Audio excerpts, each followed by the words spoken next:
Today we will be reading I Am Neil Armstrong.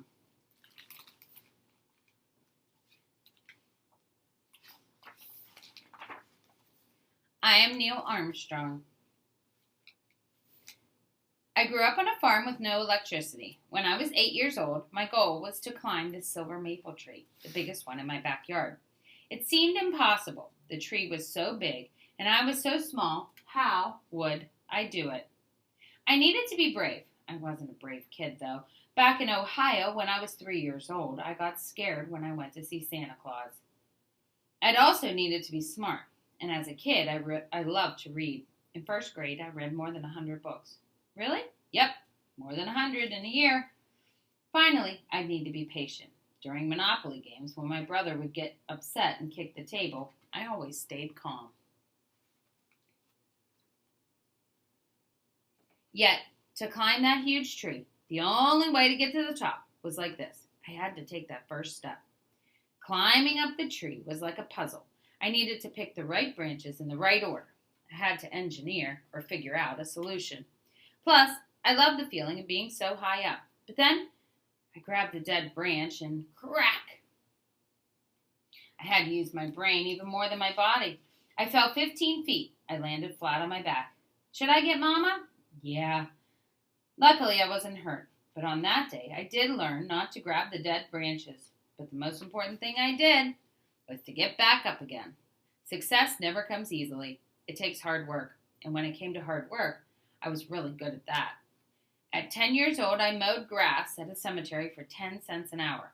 Then I worked at a bakery. I was so small I could fit into the mixing vats to clean them.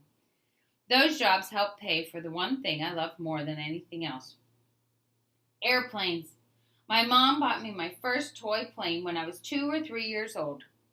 After that, I was always zooming around the house and through the neighborhood. When I was 6, I took my first real plane ride in an aluminum high-wing monoplane called the Tin Goose. The 12 seats inside were all wicker chairs. It rattled like crazy. I became obsessed with learning about planes, reading about them, and even building them. As a kid, I built so many monoplanes they covered my entire bedroom and part of the basement. By the time I was 15, instead of buying toy airplanes, I started saving my money for flying lessons. I worked 3 jobs making 40 cents an hour. It took me over 22 hours to pay for a single lesson. Let's go, another flight. You really do like planes, don't you? What gave you that idea? By 16, I got my real pilot's license, even before I got my driver's license. As a teenager, I loved flying so much, I'd have the same dream over and over. In the dream, by holding my breath, I could hover over the ground. I didn't fly or really move. I'd just float there. When I got older, I joined the Navy, flying in 78 missions during the Korean War. On one of them, my plane lost its wing, so I needed to eject and get out immediately. I'd never take ejection training, so even though my plane was about to crash, I had to stay calm and read the directions written on the seat. Let's see, how do I open a parachute? I landed safely in the water. By the end of the war, the U.S. gave me war medals, though I never bragged about them. I'd been taught to stay humble. In college, I studied how to be an engineer, which is a person who designs and builds machines and structures. That love of engineering led me to become a test pilot. At Edwards Air Force Base, we test the newest planes, like this X-15 rocket plane, which went up 4,520 miles per hour, otherwise known as Mach 6. That's still the fastest anyone has ever moved in a man-powered aircraft. Engineers test and learned and test and learned. By flying that rocket, we learned new things about aerodynamics, how air affects a plane, hypersonic speed, and the best materials to use on airplanes. Making things better, that's engineering. In 1957, the space race had begun. Both America and the Soviet Union were competing to be the first into outer space. The Soviets sent the first satellite into space. It was named Sputnik. Then they sent the first living creatures that survived space travel, 2 dogs named Skrelka and Belka. Woof, translation. We got back safely. The Soviet Union also sent the first human, Yuri Gagarin, into space, though we sent a person named Alan Shepard soon after. America wanted to catch up, so President John F. Kennedy Jr. issued a challenge that year. I believe that this nation should commit itself to achieving the goal, before this decade is out, of landing a man on the moon. A man on the moon, can you imagine? Not even the Soviets had traveled that far. So how would we manage to climb that high? The only thing we knew for sure was this. We'd have to engineer a solution. We needed new ideas, new equipment, and to fly all the way to the moon, we needed a new type of pilot, an astronaut. From all access, the country, people, including me, applied, all across the country, people, including me, applied to be astronauts for NASA, the National Aeronautics and Space Administration. To check if we could handle space, NASA put us through lots of wild tests. Here, they shot ice water into my ear to see how I'd react to the cold. In another test, they put me in a black room, no lights, no clocks, and told me to come out after 2 hours. They were testing if we could judge time without tools. I sang this song over and over again. 15 men in a boarding house, roll over, roll over. Since I knew how long the song was, I used it to mark the time. They even put me in a really hot room where it got up to 145 degrees Fahrenheit to keep my body heat normal. I did nothing but sit still. I tried to not even think. And of course, they spun me around and around and around. This centrifuge training, it lets you feel the speed of re-entering Earth's atmosphere. As you approach 150 Gs, meaning the force of your speed pushes against you 15 times your weight, your eyeballs flatten and you can't see. He's passing every test. To get to the moon, NASA had a step-by-step plan. The Mercury missions would take Americans into space, and the Gemini missions would take us into orbit around the Earth, which, with each step, we would get a little farther and go a little higher. In March of 1966, I was ready for my first space flight on the Gemini 8. The goal was to fly alongside the dock with another spacecraft so we were both linked together.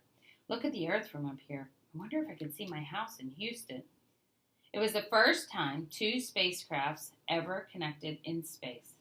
Everyone started celebrating the moment we were docked, and then suddenly we were undocked again and spinning out of control. Something's wrong. What's happening to Gemini? Are you okay? We're tumbling end over end. There's a short circuit in one of our thrusters.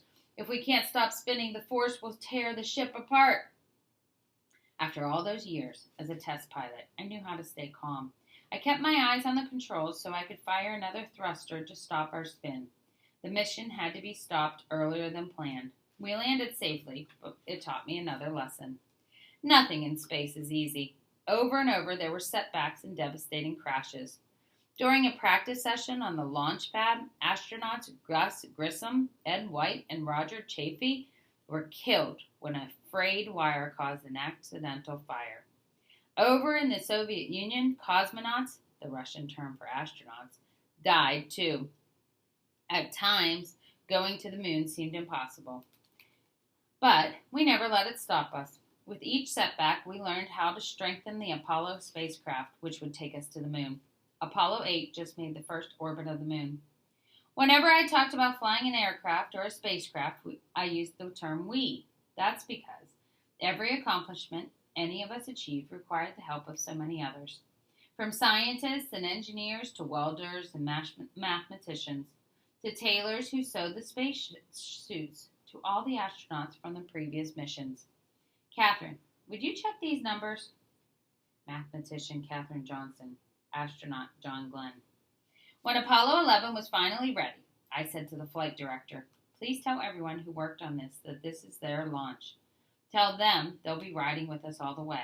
And that was left now. All that was left now was to proceed with the steps in the plan. Step 1. The giant Saturn V rocket had 3 stages. When each stage burned its fuel, the next stage would take over, giving us enough lift to get us out of Earth's gravity and onto the moon's orbit. Step 2. When we reached the moon, the command module would park, circling the moon and staying in orbit. We would move to the lunar module, and then the lunar module would go down to the surface. Step 3. When we were ready to leave, the lunar module would lift off from the moon. It would have to perfectly dock with the command module. Step 4. Then we would climb back into the command module, fire the rocket to the service module, and come back to Earth. One key question remained. Would it work? On July 16, 1965, at Florida's Cape Kennedy, almost 1 million people were there to watch. There were 3 of us on board: Buzz Aldrin, Michael Collins, Neil Armstrong. On Launch Pad 39A, after a 417-step checklist to make sure everything was perfect, the countdown began.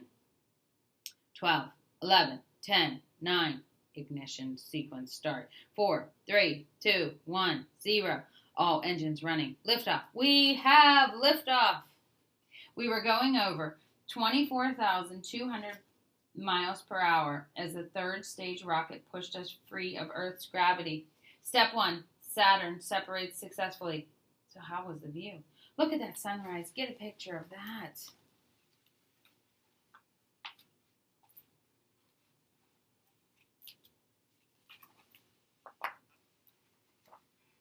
There's nothing on Earth quite like it.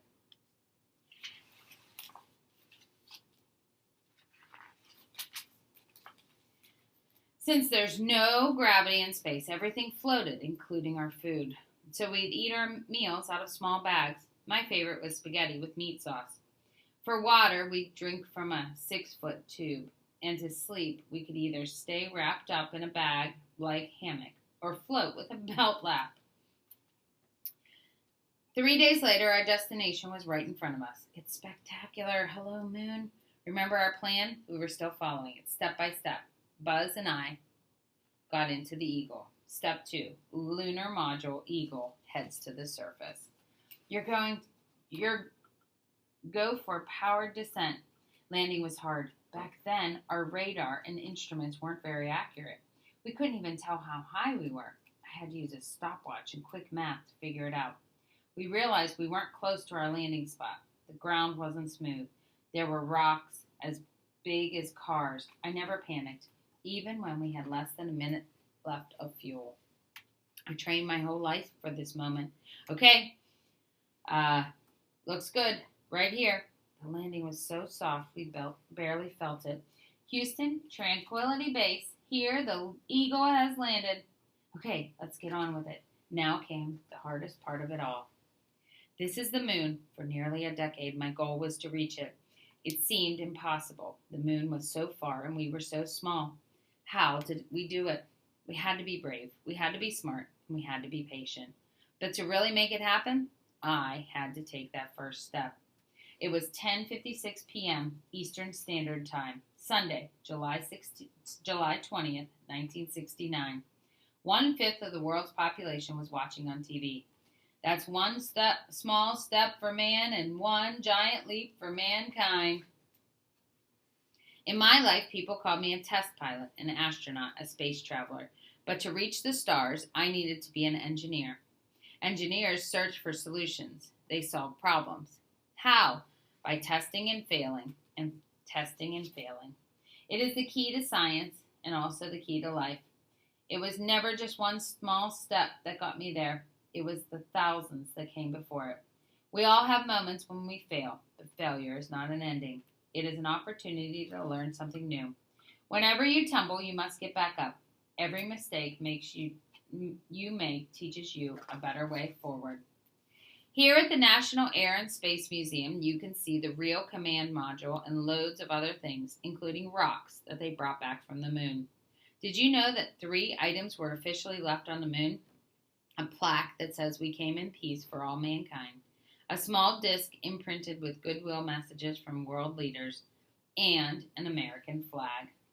The night of the moon landing, someone put flowers on President Kennedy's grave with a note that read, "Mr. President, the Eagle has landed."